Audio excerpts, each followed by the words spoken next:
명청으로 넘어가 보도록 할게요. 명청. 명청은 우리 교재 80쪽을 펴시면 되고요. 교재 80쪽에서 명청 그리고 이제 한반도 일본까지 조금 봐야 됩니다. 일단은 얘들아 아까 봤던 송은 한족의 국가였고 원은 몽골족의 국가였잖아. 이제 다시 한족의 명나라가 세워지고요. 마지막은 결국 만주족의 청나라가 최종적인 중국의 원조가 되겠는데 일단 아까 몽골이 뭘로 망했냐면 몽골이 잘 나가다가 한족들이 일으킨 반란이었던 홍건적의 난으로 망해요. 한족의 반란. 근데 명나라는 그 홍건적 중에 한 명이 세운 국가였어. 홍건적 중에 한 명이 세웠던 국가가 명나라고요. 그 사람의 이름이 주원장이에요. 주원장. 주원장은 본명이고요. 이 사람의 황제 명칭으로는 홍무제라고 부르게 돼요. 홍무제. 주원장 홍무제.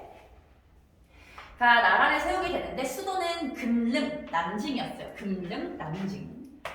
금릉이 요때 명칭, 난징이 지금 명칭, 남경이 남쪽에 있었던 나라였고요. 요걸 갖다가 세우고서 원은 이제 몰아내면서 명나라가 다시 한족 국가를 부흥시키게 되는 거지. 그래서 우리는 이제부터 명나라에 대해서 배우게 될 텐데 명나라 같은 경우는 황제가 2명이 중요해.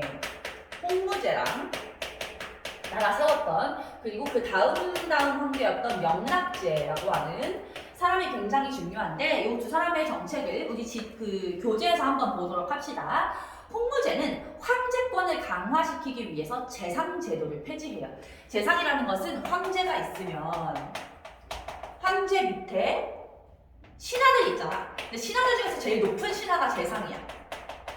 그래서 이 재상은 황제의 일을 도와주기도 하지만 밑에 신하들의 의견을 모아서 황제를 좀 견제하는 역할도 하거든. 그래서 황제권을 강화시키려고 이 재상이라는 존재를 없애버리게 됩니다.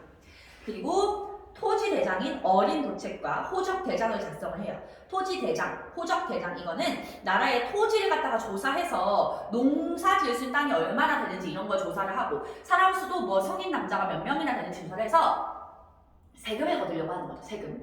그래서 나라의 좀 기틀을 잡고자 하는 상황이라고 보시면 되고요. 이갑제를 실시합니다. 이갑제 별표하시고요. 이갑제.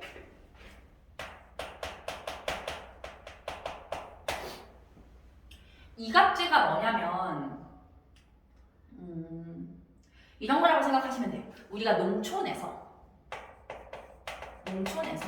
여러분한테 쉬운 말 표현을 바꾸면 조선시대 같은 경우에 양반이 있고 농민이 있겠지.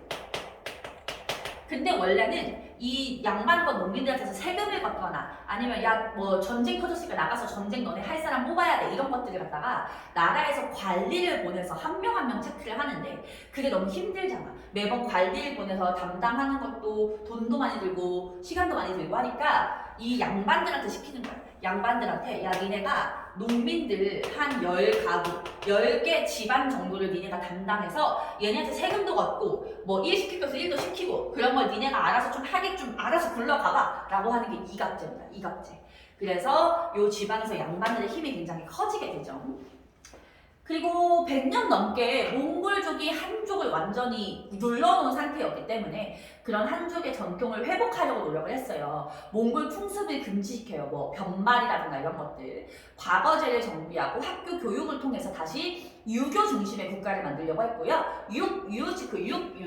육유를 반포해서 백성을 가르치려고 했는데 육유가 뭐냐면 6가지 유교적 가르침이에요. 6가지 유교적 가르침.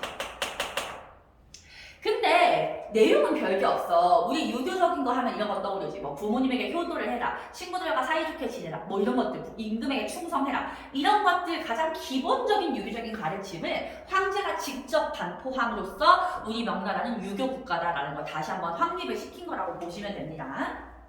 그 다음 넘어가서 영락제를 볼 텐데요. 영락제 때는 수도를 베이징으로 옮겨요. 아까 주원장이 세웠을 때 홍무제가 나라 세웠을 때 금릉 남쪽이었거든. 북쪽으로 올라가서 금릉이 여기 남쪽에 있으면 베이징은 북쪽에 있거든. 베이징으로 천도를 하게 되는데 중요한 건 이때 베이징에 그냥 옮긴 게 아니라 베이징에다가 왕이 살 수 있도록 자금성이라는 성을 건립하게 되거든. 자금성을 들어봤을지 모르겠지만 우리나라는 왕이 살았던 성이 경복궁이잖아요. 얘네는 자금성이라는 성에 살았었고 지금도 중국에서 가장 중요한 유적지 중에 하나인데 그 자금성을 요 영락제 때 짓게 됩니다. 그리고서 이제 대외적으로 팽창을 하게 되는데 위로 가서 몽골을 공격하고 남쪽으로 베트남을 정복해서 우리 명나라가 이렇게 강하다라는 걸 주변 국가에 보여주게 되고요. 정화의 함대 별표 3개입니다. 엄청 중요해요. 정화의 함대.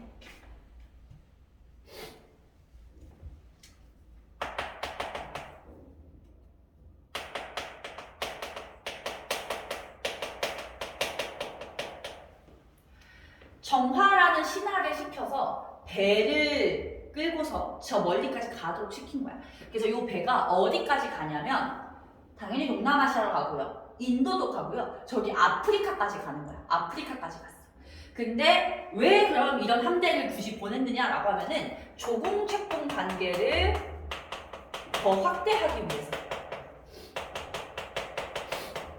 그러니까 한마디로 자기의 국력을 과시하려고 하는 거죠. 그래서 실제로 이 정화가 함대를 보내서 동남아시아 국가들도 이제 중국에 조공을 보내게 되고요. 뭐 서아시아, 이슬람 쪽이나 아프리카는 조공을 보내는 국가는 아니었어. 왜냐하면 뭐 너무 멀어서 주기적으로 교류가 안 되니까. 근데 뭐 거기서 무슨 뭐 기린을 보내온다거나 되게 특산물을 보내온다거나 이런 일들도 있었습니다. 사실은 이 정화의 함대가 신항도 개척보다 더 앞섰기 때문에 이 정화의 함대가 정말 잘만 성공했으면 중국이 신항도 개척을 했을 수도 있는 상황이었어요. 근데 그렇게 욕심이 없었다 보니까 그냥 적당히 가다가 멈췄던 것 같아. 근데 그러다가 명나라는 영락제 이후부터 조금씩 쇠퇴를 하게 되는데요. 환관들끼리 권력 다툼을 심하게 했고, 환관이라는 건 우리나라 중에 내시. 몽골과 왜구가 계속 침략을 해오고요. 요때쯤에 우리나라 조선이었는데 우리나라 조선시대 때 임진왜란 터지면서 우리나라 도와주겠다면서 군대를 보내는데 그러면서 엄청나게 힘들어지게 되고 결국은 나라가 쇠퇴해 가다가 농민 반란으로 망하는데 이자성이라는 농민 반란으로 망하게 돼요. 이자성의 난.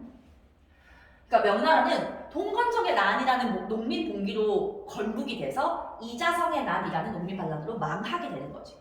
그러니까 사실은 명나라 다음에 청나라잖아. 근데 청나라 때문에 망한 게 아니라 농민 반란으로 망한 거를 청나라가 가서 자기네가 나라를 세워버린 상황이라고 생각하시면 됩니다. 이제 청나라를 볼 텐데요. 청나라. 아까 명나라가 점점점 힘이 약해졌다고 했잖아. 명나라가 힘이 약해진 틈을 타서 여진족이 나라를 세우는데 이때는 여진족이 자기네 민족 이름을 만주족이라고 바꾸기 때문에 만주족이라고 표현해볼게요.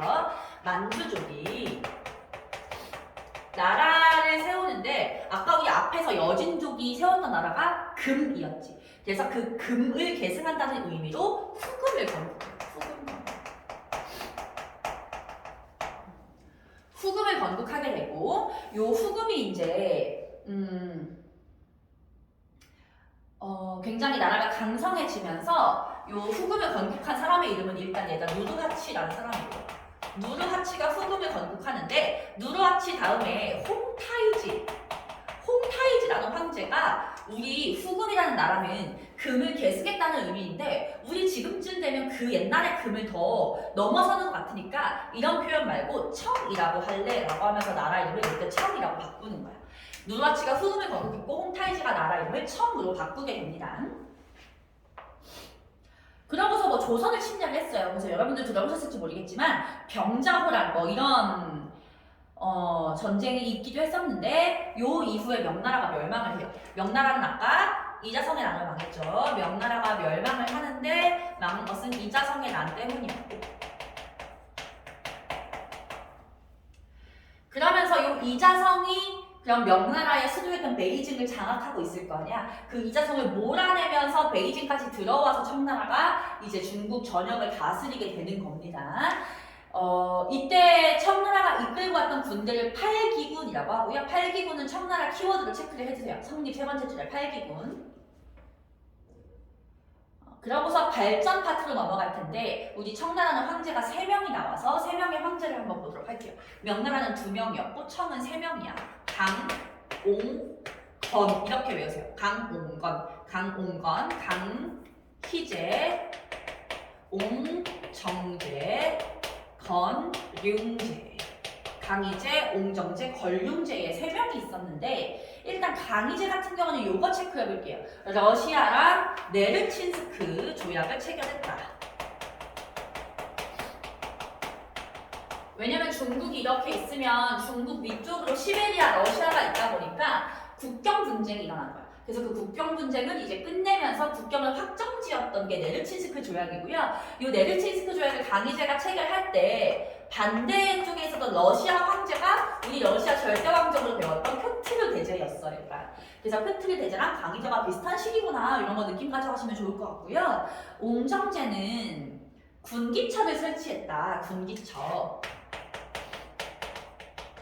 군기처는 국가의 여러 가지 정보들, 뭐 누가 얼만큼의 재산을 갖고 있고 누가 얼만큼의 군대를 갖고 있고 이런 정보들을 담당하는 관청인데 이 관청을 설치함으로써 자기가 좀 권력을 강화시키려고 했고요. 거기 보시면 새로운 화의 사상을 제시했다고 나와 있잖아요. 그러니까 요거 하나만 설명을 해볼게. 화의 사상.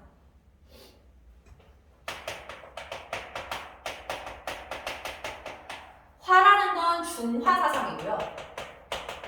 이라는 건 오랑캐란 말이야. 우리 중국의 한족들은 중화 사상을 갖고 있잖아. 그래서 한족의 화의 사상은 뭐냐면 한족이 세상의 중심이고 한족을 제외한 모든 민족은 오랑캐다라고 하는 거였어. 요 한족의 입장에서 보면 우리나라도 오랑캐예요. 근데 요 청나라가 기분 나쁜 거야. 야 그러면 우리가 한족을 몰아내고서 나라를 세웠는데도 우리 오랑캐야? 라는 생각이 들잖아. 그래서 그거에 대한 약간 컴플렉스가 있었던 거야. 우리는 아무리 힘이 세고 아무리 베이징을 장악했어도 우리는 오랑캐야 라는 컴플렉스가 있었는데 그걸 깨부순 게 옹정제였던 거야. 옹정제가 뭐라고 했냐면 야, 이 중화 사상은 그래. 한족이 세상의 중심이었던 거 맞아. 그러면 우리의 핏줄이 한족이 아니면 오랑캐냐? 그건 사실 아닌 것 같아. 내가 볼 땐 말이야. 요 한족에 문화를 받아들이면 요 문화를 받아들이고 그 문화를 더 발전시킬 수 있다면 그걸로도 우리는 중화라고 할 수 있어 라면서 우리 청나라는 한족의 문화를 받아들였기 때문에 중화야 라는 주장을 하게 된 겁니다. 그래서 이 청나라가 갖고 있었던 오랑캐라고 하는 그 컴플렉스를 이겨낼 수 있었던 게 요 옹정제의 업적이고요. 옹정제는 이렇게 좀 학문적으로 뛰어난 황제였기 때문에 중국의 세종대왕이라는 별명을 갖고 있기도 합니다. 걸륭제 같은 경우에는요. 사구전서라는 책을 편찬했고요. 사구전서.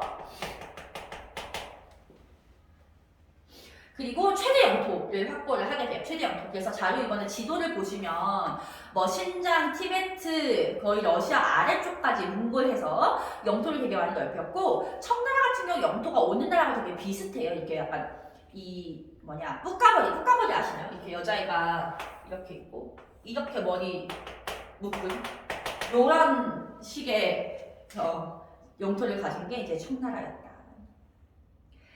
청의 중국 통치를 한번 보도록 할게요. 우리 아까 되게 북방 민족들의 역사를 배우고 있는데 우리 아까 요 나라라든가 금나라는 자기네가 북방 민족이고 나의 밑땅에 살고 있는 한족을 다스리는 데 있어서 북방 민족은 북방 민족 스타일대로 한족은 한족 스타일대로 나눠서 통치했었죠. 근데 몽골 같은 경우에는 너무 힘이 세다 보니까 그냥 몽골이 제일 세, 제일 높아. 한족은 무조건 다 낮아, 하층민으로 가 이렇게 했었잖아요. 근데 청나라는 만주족과 한족을 대체로 비슷하게 해주면서 비슷하게 대하면서 약간 한족을 찍어 누르는 강압책을 동시에 썼어요. 거기 보시면 회유책과 강압책을 동시에 썼어요. 회유책은 보시면 과거제를 실시했어. 왜냐면 한족은 기본적으로 학문을 유교를 공부를 하니까 과거제를 실시해서 그들이 학문을 혼낼 수 있게 해줬고 고위 관직에 만주족과 한족을 함께 등용을 하는 만한병용제를 실시를 합니다. 그래서 이제 만한병용제를 통해서 뭐 예를 들면 제일 높은 관직이면 무조건 만주족 한 명에 한족 한 명 이렇게 해가지고 좀 차별화하지 않도록 했었고요. 대규모 서적을 편찬을 하는데 거기에 한인 학자들을 동원해서 야 너네가 한족이지만 우리 만주족의 국가지만 계속해서 학문을 할 수 있도록 내가 도와줄게 이런 식으로 했던 거야. 그래서 아까 걸륭제가 편찬했던 것이 요 사구전서이고요. 거기 대규모 편찬 사업으로 제작됐던 도서가 바로 사구전서였던 겁니다. 하지만 강압책은요. 변발과 호복을 강요를 해서 호복은 오랑캐 복장이거든. 모든 한족이 청나라 스타일로 입을 수 있게. 그래서 너네가 중국의 전통의상 하면 떠오르는 그 여자들은 치파오 같은 거 있죠. 여기 이렇게 쌤이 그림을 못 그리는데 여기 이렇게 올라와서 이렇게 해서 약간 여기 찢어져 있고 그래서 활동성이 좋게 했던 이런 옷이 다 청나라 복장입니다. 그림을 못 그려서 부끄러우니까 지울게요. 청나라 복장이에요. 그리고 청을 비판하는 비판하는 책은 금지시켜서 어떤 책에서 청을 오랑캐라고 한다거나 청을 비판하기만 하면 우리가 일단 보통 3대를 멸한다라고 하잖아. 누가 죄를 지었을 때 그 아버지와 아들까지 3세대를 멸하죠. 근데 얘네는 청을 비판하는 책을 쓰거나 읽거나 갖고 있다가 걸리면 구족을 멸했어. 그냥 그 가문이 다 같이 죽는 그 정도의 상황이었던 거야. 그래서 그런 식으로 중화사상을 탄압을 했습니다. 그 다음에 명나라 이제 뭐 동아시아 각국 세계관 변화는 좀 나중에 볼게요. 교과서 볼 때 볼 거고요. 이제 경제사회 문화를 볼 텐데 명청의 경제사회 문화는 좀 비슷한 점이 많아서 쌤이 명과 청을 여기 교재에서 명과 청이 나눠져 있지 않으면 그냥 명청 공통점이라고 보시면 돼요. 일단 경제 같은 경우에는 아까 송나라 때는 창작강 하류 이렇게 창장강이라는 강이 있으면 창장강 하류가 남송 때는 여기서 쌀 생산을 제일 많이 했잖아. 그치? 근데 점점 여기 쌀을 생산하다가 여기에 이제 뭐 항구도 생기고 도시도 생기면서 쌀만 생산하기 좀 아쉬워지는 거지. 그래서 여기는 도시로 성장을 하게 되고요. 도시로 성장하면서 여기서 상품 작물을 재배를 해요. 얘들아 상품 작물이 뭐냐면 상품으로 팔 수 있는 작물이거든. 우리 쌀은 팔기 위해서 생산하기보다 우리 가족이 먹으려고 생산을 하잖아. 근데 이제는 도시니까 상품 작물을 생산하는 거야. 예를 들면 야채, 채소, 아니면 뭐 약초, 아니면 뭐 담배 이런 것들이 이제 대표적인 상품 작물이었는데 이런 건 재배를 해. 그럼 더 이상 여기서 쌀을 생산을 안 할 거 아니야. 그래서 쌀은 더 올라가서 창장강의 중류나 창장강의 상류에서 쌀을 생산하게 된다. 이렇게 나와 있는 거야. 거기 보시면 창장강 하류에서는 상품 작물을 재배하고 쌀은 창장강 중상류로 이동을 하게 됩니다. 뭐 수공업으로는 면직물, 비단, 도자기 같은 거 생산하고요. 상업이 굉장히 발달을 해요. 엄청나게 경제가 발달하면서 대상인 집단이 성장을 하는데 산시상인, 휘저우상인이라고 불러요. 거기 키워드 잡으세요. 산시상인, 휘저우상인. 나오면 그냥 명청으로 가면 돼. 대상인이라는 건 뭐냐면 여러 지역에 걸쳐서 물건을 파는 상인인 거지. 지금의 대기업처럼. 그리고 상업도시로는 수저우라고 해서 이제 남쪽에 있는 수저우라는 도시가 발달을 하게 되고요. 사회는 신사층이라는 새로운 지배계층이 생겨나요. 얘들아 우리 아까 송나라 때는 사대부라는 지배계층이 있었지. 이거 좀 지울게요. 사대부.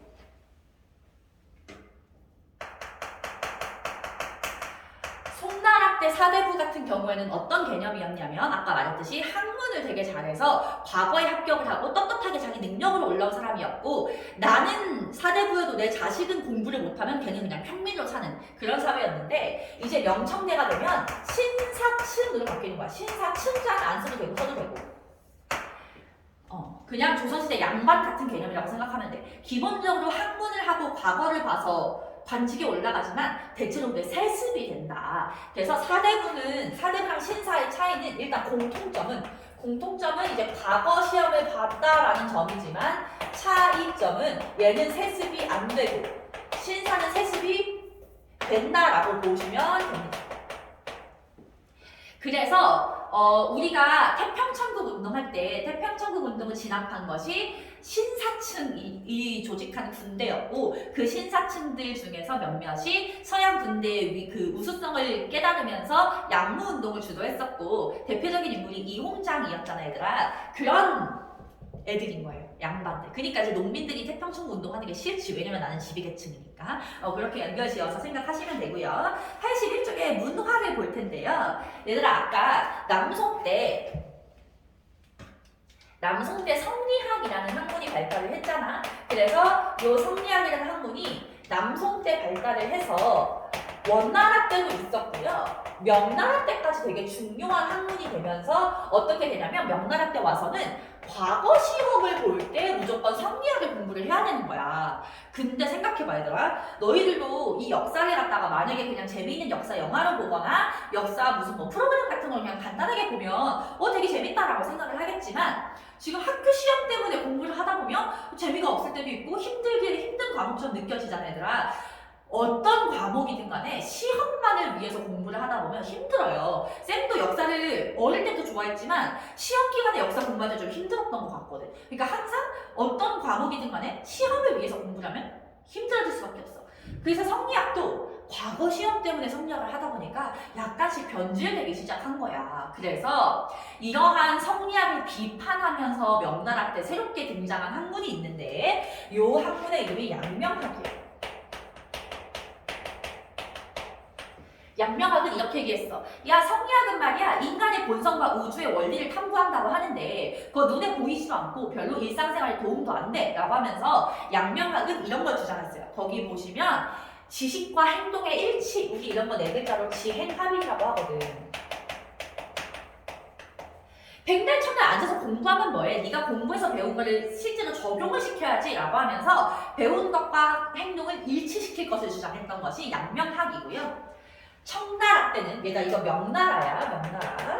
청나라 때도 새롭게 등장한 학문이 있는데 그게 바로 고증학이었어.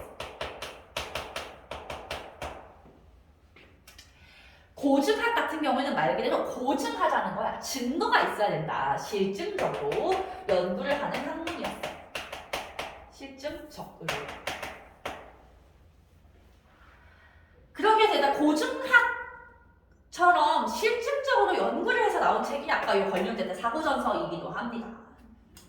그 다음 서민문화가 발달을 하면서 소설이 유행을 하는데 여러분들 한 번쯤 들어본 적 있을, 읽어보진 않아도 들어본 적은 있을 삼국지연의, 수호전, 서유기 이런 책들이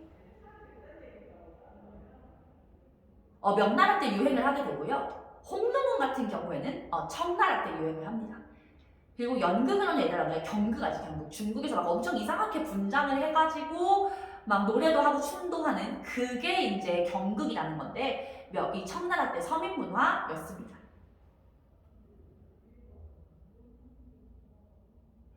그 다음 얘들아 대외교류를 한번 보도록 할게요. 일단 명청의 대외교류를 볼 텐데 여기는 좀 교재로 볼게. 명나라랑 청나라는 거기 보시면 둘 다 해금 정책이라고 나와 있어. 해금 정책을 네모를 해볼게요.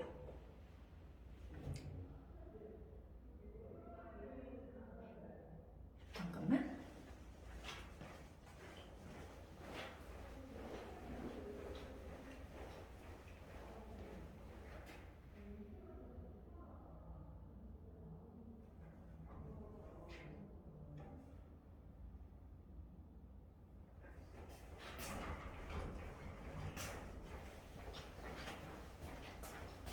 자, 돌아왔습니다. 얘들아, 해금이라는 것은 바다를 금한다라는 거잖아. 바다를 막는 거예요. 그래서 교역을 못하도록 하는 거야. 교역을 못하도록 했었는데 명나라는 그 해금 정책을 실시를 하다가 결국에는 해금 정책을 풀어줘서 나중에 민간 무역을 허용을 했고요. 이것만 보시고요. 청나라 같은 경우에도 해금 정책을 실시하다가 17세기에 일부 항구를 개항했다가 우리 18세기부터 중요하게 볼 게 얘들아. 18세기 돼서는 너무 서양 애들이 많이 들어오기 시작하니까 중국이 귀찮은 거야. 그래서 광저우라는 도시만 개방을 하고 광저우에서도 공행이라는 상인만 외국 상인과 무역을 하도록 했어. 그래서 청과 무역을 하고 싶은 영국 상인들은 반드시 광저우로만 들어올 수 있었고 광저우에서도 공행하고만 교역이 가능한 거야. 이것에 대해서 영국이 불만을 품으면서 아편 전쟁을 일으켰고 아편 전쟁의 결과 체결된 난징 조약으로 이 공행무역을 폐지하고 광저우 외에 항구를 더 개항을 하게 되는 거죠. 자, 은두통 볼게요. 은. 우리 요가 이제 신항도 개척할 때도 봤는데 그 신항도 개척으로 유럽 애들이 아메리카에서 은을 가져오잖아. 그 은을 전부 다 뭐 할 때 썼냐면 중국이랑 교역할 때 쓴 거야. 그러니까 전 세계 은이 전부 다 은으로 들어간다라고 했었죠.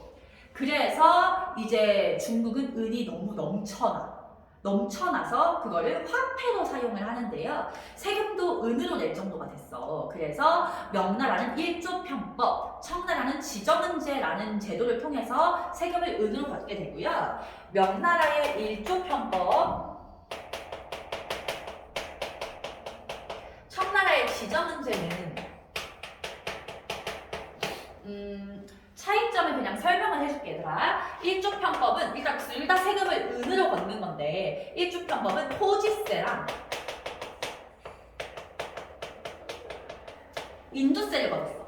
사람 인자에 머리 줬죠. 머리 하나하나 사람이 너네 뭐 10명이야 가족이 그럼 10명 치대 이런 거였어. 그래서 토지세랑 인두세를 걷었는데 청나라 때는 너무 잘 살아서 굳이 인두세를 걷을 필요가 없는 거야. 그래서 야 이제 인두세는 내지 말고 토지세만 내 라고 하게 됐어.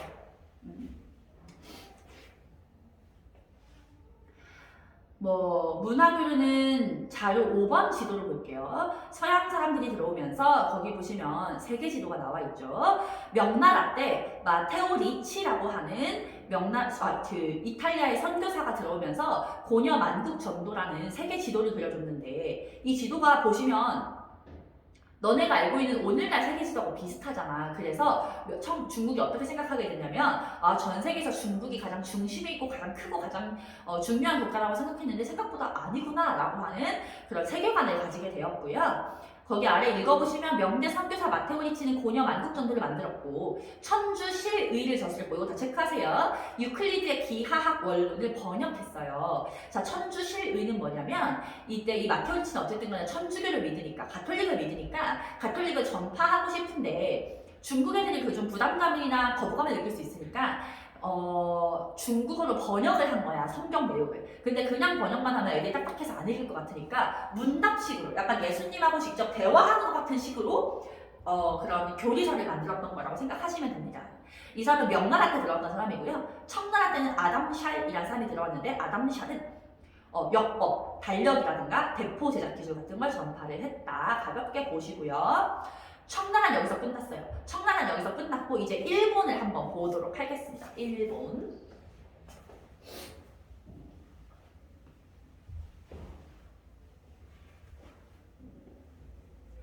일본은 얘들아 거기 보시면 가마쿠라 막부, 무로마치 막부, 전국시대 이렇게 나와있지. 일단 한번 쭉 써볼게.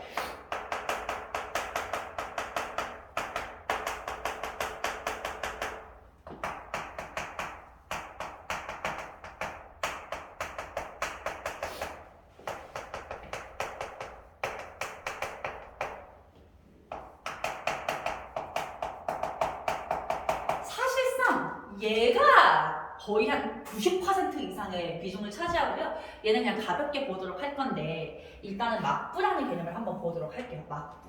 막부는 우리가 좀 익숙한 말로 바꿔보면 무사정권, 군인정권이에요. 군인들이 정권을 잡는 거예요. 일본은. 가마쿠라 시기부터 무사들이 권력을 잡게 되는데요. 얘들아 가마쿠라, 무로마치, 에도 이런 표현들은 수도였던 지역의 이름을 딴 거야. 가마쿠라 막부는 수도가 가마쿠라고 무로마치 막부는 수도가 무로마치고 에도 막부는 수도가 에도여서 이렇게 이름이 붙은 거고요. 가마쿠라 막부 같은 경우에는 일단 거기 보시면 미나모토노 요리토모가 개창을 했어요. 사람이 좀 체크해볼게요. 미나모토노 요리토모.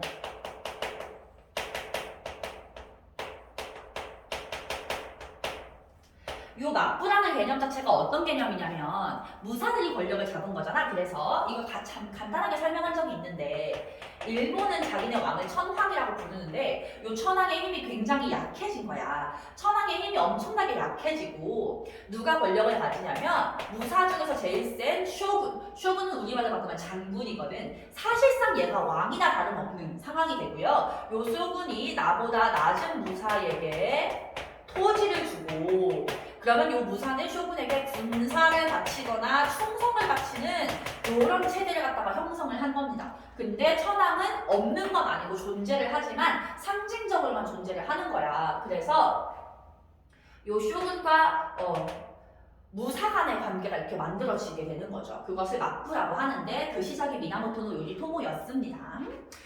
요 가마쿠라 막부 같은 경우에는 중간에 원나라의 침략을 받아요. 그래서 원나라의 침략을 막아내기는 했거든. 근데 사실은 그것이 자기네가 잘 싸워서 막은 게 아니고 원나라가 배 타고 오는데 태풍이 불어가지고 원나라가 제대로 싸우지 못한 거였거든. 어쨌든 그런데 일본 애들은 그거 원나라가 온다는 것 때문에 너무 쫄아가지고 온갖 돈을 다 쏟아 부어서 전쟁에 대비를 했었거든. 그래서 결국에는 그 재정 부담으로 망하게 되고요. 그러고 나서 생긴 게 무로마치 막부였어. 무로마치 막부는 뭐 그냥 간단하게 중국이랑 외교를 했다는 거 정도만 보시면 되는데요. 요 무로마치 막부에서 전국시대로 넘어가는 과정을 보도록 할게 얘들아. 무로마치 막부 때 한 쇼군이 있었는데요.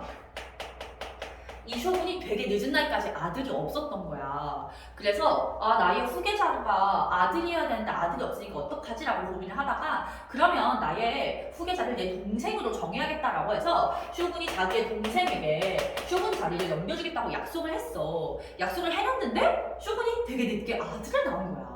아들이 생겨버린 거지.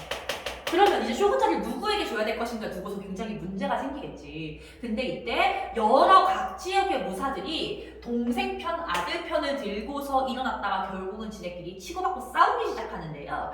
그렇게 전국의 무사들이 일어나서 싸우는 시기가 100년 정도가 진행이 되거든. 그 시기를 전국시대라고 해요. 전국시대. 전국의 무사들이 이 쇼군 후계자 문제를 둘러싸고서 싸우기 시작했고 그 혼란기가 100년을 갔다. 100년. 근데 그 100년이 넘는 혼란 시기의 전국 시대를 통일했던 것이 너희들이 아는 도요토미 히데요시이고요.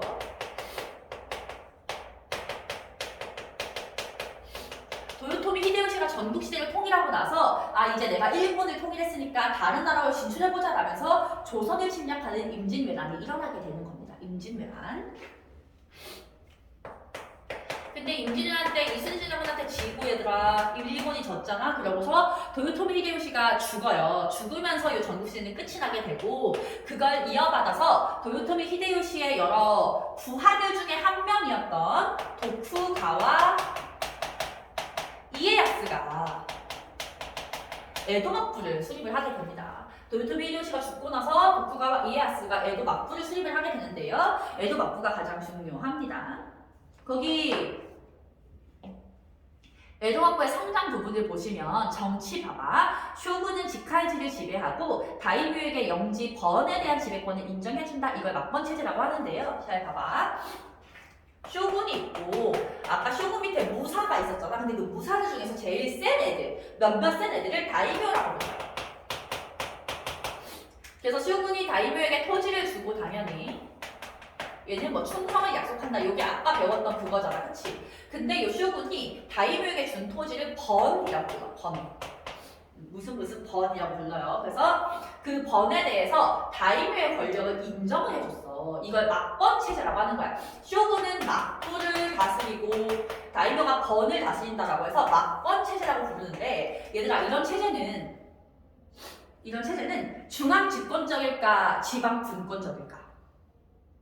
당연히 지방 분권적이겠지. 왜냐면 요 번에서는 쇼군보다는 나의 다이묘가 더 중요해지니까. 근데 이 쇼군이 이걸 좀 극복하고 싶은 거야. 나도 중앙 집권을 하고 싶은 거야. 그래서 요 막번 체제의 지방 분권적인 특성을 조금 보완하기 위해서 두 번째 줄에 산킨코타이 제도를 실시합니다. 산킨코타이 별표 하시고요. 자, 산킨코타이 제도 별표 하시고요. 산킨코타이는 뭐냐면 봐봐. 쇼군은 에도, 수도인 에도를 다스릴 거예요. 에도가 지금의 도쿄거든요. 다이묘한테 2년마다 한 번씩 에도로 올라와서 살게끔 시켰어. 1년을. 그러면 2022년은 도쿄에 살고 23년은 또 자기 번에 가서 살고 24년은 또 올라오고 25년은 번에 가서 살고 이렇게 매해마다 사는 지역을 바꿔야 되는 거야 얘들아. 그러면 당연히 요 번에서는 다이묘의 힘이 줄어들겠지. 왜냐면 올해만 버티면 우리 다이묘는 저 에도로 갈 거니까 그때 우리 세상이다라고 생각할 거 아니야 얘들아. 그래서 요 다이묘들이 번에서 힘이 약해지게 되고요. 플러스로 다이묘가 에도까지 가는 길에 자기의 뭐 식솔들, 가족들, 부하들 다 끌고 갈 거 아니야 얘들아. 그 행렬이 몇백 명이 되는데 또 갈 때 내가 그래도 내 지역에서 잘 나가는데 그럼 과시하고 싶지 않겠어? 그래서 돈을 펑펑 쓰는 거야. 펑펑 써서 어떤 일까지 있었냐면 한 다이묘는 자기가 갖고 있는 1년치 예산의 85%를 이동하는 데 썼대. 그러면 당연히 경제적으로 힘이 약해질 거고 경제력이 약해지면 자기의 권력 자체가 약해질 수밖에 없기 때문에 이렇게 해서 쇼군의 힘이 세지는 중앙 집권이 가능했었습니다. 산킨코타이는 정말 중요하고요. 경제적으로는 얘네들은 수공업이랑 상업이 굉장히 발전했어. 왜냐면 봐봐.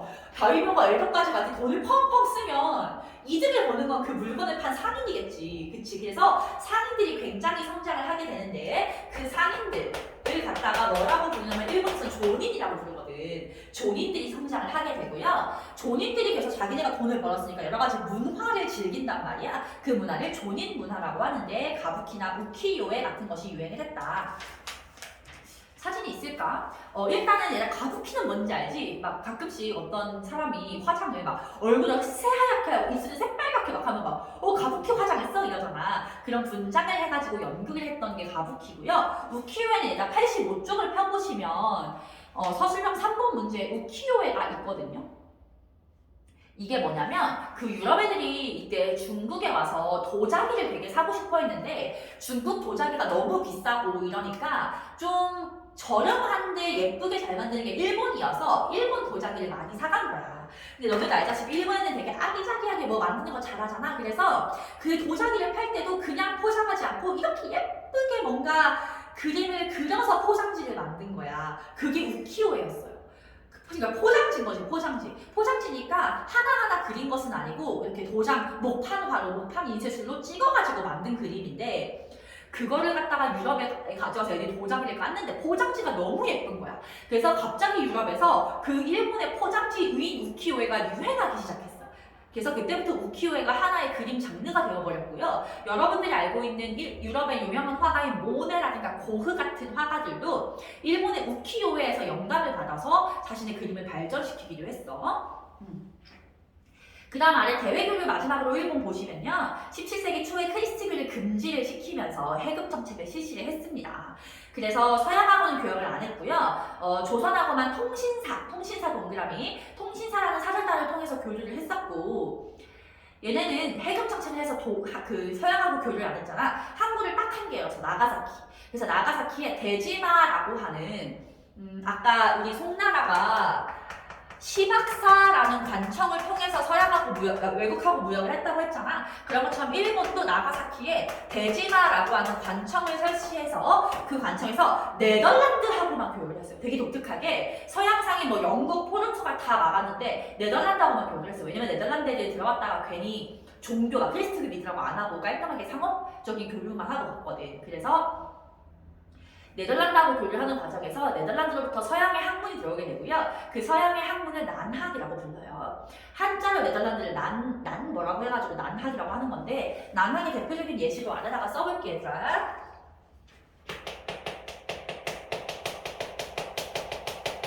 스기타 겐파쿠라는 사람이 쓴 해체 신서라는 책인데요. 스기타 겐파쿠의 해체 신서는 난학, 서양의 영향으로 만든 책이고요. 해부학 책이에요. 신체 해부학, 의학 서적이죠. 이렇게 생각하시면 되고.